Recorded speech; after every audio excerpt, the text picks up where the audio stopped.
সুপ্রভাত বন্ধুরা, কেমন আছো? আশা করছি সকলেই খুব ভালো আছো। আর আমিও কিন্তু বেশ ভালো আছি। পায়েল সিম্পল লাইফস্টাইল ব্লগে তোমাদের সকলকে স্বাগত জানিয়ে আজকের দিনটা শুরু করছি। আশা করছি তোমরা যেখান থেকে আমার ভিডিওটি দেখছো তোমরা সকলে অনেক আনন্দে রয়েছো, আর তোমাদের জন্য রইল আমার অনেক অনেক ভালোবাসা। আজ সকালে অনেক দিন পর কিন্তু রোদ ঝলমলে করছে, তাই না? এই কয়দিন তো বৃষ্টি বৃষ্টি আর ভালো লাগছে না। আজকে সকালে ঘুম থেকে উঠেই দেখি একদম ফটফটা রৌদ্র।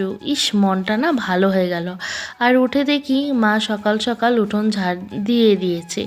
আসলে আজ তো রবিবার, সেজন্য কিন্তু একটু দেরি করে ঘুম থেকে উঠেছি। ঘুম থেকে উঠেছি 7:30টার সময়। ঘুম ভেঙেছিল ঠিকই, কিন্তু উঠতে একটু দেরি করে উঠেছি। আসলে শরীরটাও না খুব একটা ভালো লাগছিল না। আর ঘুম থেকে ওঠার পর আজকে জানি কি হয়েছে, কোনো কাজই যেন করতেই ইচ্ছে করছে না, খুব অলস লাগছিল। কিন্তু সেটা তো আর চলবে না, তাই না? কাজে তো লাগতেই হবে, তাই পটাপট করে কাজে তো লেগে গেলাম। কিন্তু আজকে কাজ শেষ হতে হতে অনেক সময় লেগেছে। আসলে কি হয়, একটু দেরি করে উঠলে সব কিছু না এলোমেলো হয়ে যায়।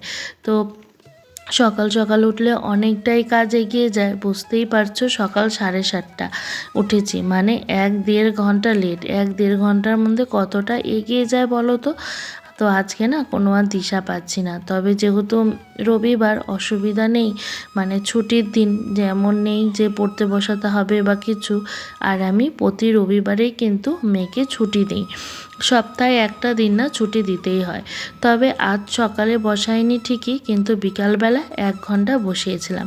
আসলে যেহেতু কিছুদিন পরই পুজো শুরু হবে, তখন তো টানা অনেকটা দিনই ছুটি থাকবে। তো সেজন্য না সকালে পড়াইনি, কিন্তু বিকালে 1 ঘন্টা পড়িয়ে দিয়েছি। আর এদিকে দেখো, রান্নাও কিন্তু বসে গেছে। দিদিভাই ওইদিকে রান্নাও বসিয়ে দিয়েছে, আর আমি এদিকে মশলা করে দিচ্ছিলাম। আর যে সবজি টবজি কাটা ছিল ওগুলোকে ধুয়ে ঠুয়ে রেডি করছিলাম। আর আজকে মা হচ্ছে রান্নাঘরে ঢোকেনি, মা গেছে ঠাকুর ঘর পরিষ্কার করতে। আসলে সব ঘর তো পরিষ্কার হয়ে গেছে, কিন্তু ঠাকুর ঘরটা না আর পরিষ্কার করা হয়নি। আর সামনেই তো মহালয়া, বুধবার দিন, তো সেজন্য কিন্তু আর হাতে একদমই সময় নেই। তাই মা চলে গেছে ওইদিকে ঠাকুর ঘর পরিষ্কার করতে। আর এইদিকে দেখো দিদিভাই কী রান্না করছে, চিকেন কষা। কার কার চিকেন কষা খেতে ভালো লাগে অবশ্যই কিন্তু কমেন্ট করে জানাবে। আর ওইদিকে বাটা মাছের ঝালও হয়েছিল। আর আমার মেয়ে ওর মণিপাপার সাথে বাজারে যাবে বলে উঠে পড়ে লেগেছে। দেখছো, এখন বলে বাজার যাবে। অনেকক্ষণ পর আবার ফিরে আসলাম বন্ধুরা। আজকে সেরকম কিছুই ভিডিও করতে পারিনি, ছোট্ট একটা ভিডিওই কিন্তু তোমাদের সাথে শেয়ার করলাম। একদম চলে এসেছি সন্ধ্যার সময়। ওই যে মেয়েকে পড়তে বসিয়েছিলাম, 1 ঘন্টার মতন পড়িয়ে তারপর মার শাড়িটা নিয়ে বসেছি শাড়িতে ফলস লাগাবো বলে। তার কারণ পুজোতে একদমই আর দেরি নেই, পুজো তো চলে এসেছে। তো সেজন্য যদি ফলসগুলো এখন না লাগিয়ে ফেলি তাহলে কিন্তু পুজোর মধ্যে মানে 1-2 দিন আগে আমাকে বসতে হবে এই ফলসগুলোকে নিয়ে। এখনও কিন্তু অনেক কটা শাড়ি আমার বাকি আছে। তো বন্ধুরা, এখন কিন্তু মাসের শেষ। আজ কিন্তু আজ তো মাসের 29 তারিখ। মাসটা শুরু হয় যেভাবে, শেষটা কিন্তু সেরকম করে কারোরই হয় না, তাই না? যখন মাস শুরু হয় তখন ওরে বাবা, যেমন খাবার দাবার ধুম তেমন জিনিস কেনার ধুম। আর যখন মাসের শেষ দিক আসে তখন কিন্তু কোনো কিছুই হাতে একদম ফাঁকা থাকে। এটা কেনা হয় না, ওটা কেনা হয় না, কোনো কিছুই হয় না। কিন্তু দেখবে একমাত্র হাউস ওয়াইফরা যদি চায় যে আমি মাসের শুরুটা যেভাবে করব, মাসের শেষটাও ঠিক সেভাবে করব, তাহলে কিন্তু সেটা হয়, যদি সেটা একজন হাউস ওয়াইফ চায়। আসলে ছেলে মানুষরা তো বাজার ঘাট সবই করে আনে, কিন্তু একমাত্র বাড়ির বউরাই কিন্তু সেটাকে গুছিয়ে ঠিকঠাক মতন করে রাখে, বা সেটাকে কতদিন পর্যন্ত রাখা যাবে সেটা কিন্তু একমাত্র ঘরের বউরাই কিন্তু জানে, তাই না? তো আমরা যদি মাসের শুরুতেই অল্প অল্প করে খরচ করি তাহলে কিন্তু মাসের শেষে একদমই অসুবিধা হয় না। তখন মাসের শেষে চিকেন, মাটন, মাছ সবই খাওয়া যায়।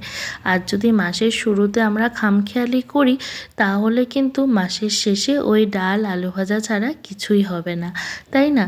তো আমিও সেইভাবেই চেষ্টা করি যে মাসের শুরুগুলোতে কিভাবে অল্প অল্প করে খরচ করব। তাহলে যদি মাসের শুরুগুলো অল্প অল্প করে চালাই তাহলে মাসের শেষেও কিন্তু আমাদের কোনো অসুবিধাই হয় না। আর এদিকে দেখো, রাতের বেলায় দিদিভাই করেছিল গরম গরম খিচুড়ি। উফ, খিচুড়িটা এত স্বাদ হয়েছিল কি আর বলবো। আমি না পরিমাণে অনেকগুলো খেয়ে নিয়েছি। কি মানে এত ভালো লাগছিল, একদম পাতলা করে করেছিল তো, আর তার মধ্যে না একটু সয়াবিনও দিয়ে দিয়েছিল। আমার না খিচুড়ির মধ্যে সয়াবিন, নিরামিষ তরকারিতে সয়াবিন খেতে ভীষণ ভালো লাগে। এমনি কিন্তু সয়াবিনের তরকারি খুব একটা ভালো লাগে না, তবে খিচুড়ি বলো তারপর হচ্ছে নিরামিষ তরকারি বলো, সেটাতে দিলে না আমার ভীষণ ভালো লাগে খেতে। তো এদিকে গরম গরম খিচুড়ি আর ডিমের অমলেট করে নিচ্ছিলাম। ওইদিকে কর্তামশাই বলছে যে আজকে একটু তাড়াতাড়িই খাবো। আমি বললাম ঠিক আছে, ভালোই, যত তাড়াতাড়ি খায় ততই মঙ্গল, তাহলে কাজও তাড়াতাড়ি শেষ হবে। আসলে দেখবে খাওয়া যদি দেরিতে হয় তখন কিন্তু কাজও শেষ হতে অনেকটাই সময় লেগে যায়, তাই না? আর ওইদিকে মেয়েরও খাওয়া হয়ে গেছে। আমার মেয়ে কিন্তু খিচুড়ি একদমই পছন্দ করে না। তো আমি ওকে বললাম তাহলে তুমি দুধ রুটি খেয়ে নাও। তো বলছে না, দুধ রুটি মানে দুধ তো আরও পছন্দ করে না, এরকম ব্যাপার। তো বলছে না, আমি দুধ খাওয়ার থেকে ভালো খিচুড়ি খাবো। তো দেখলাম ও আজকে খিচুড়ি খেয়েছে। আসলে খিচুড়িটা খুব পাতলা হয়েছে তো, তো সেই জন্য আর কি পটাপট করে দিয়েছি, আর ও টুকুস টুকুস করে গিলে ফেলেছে আর কি। তো ভালো লেগেছে, ওরও বলে ভালো লেগেছে খিচুড়ি আর পাঁপড় ভাজা।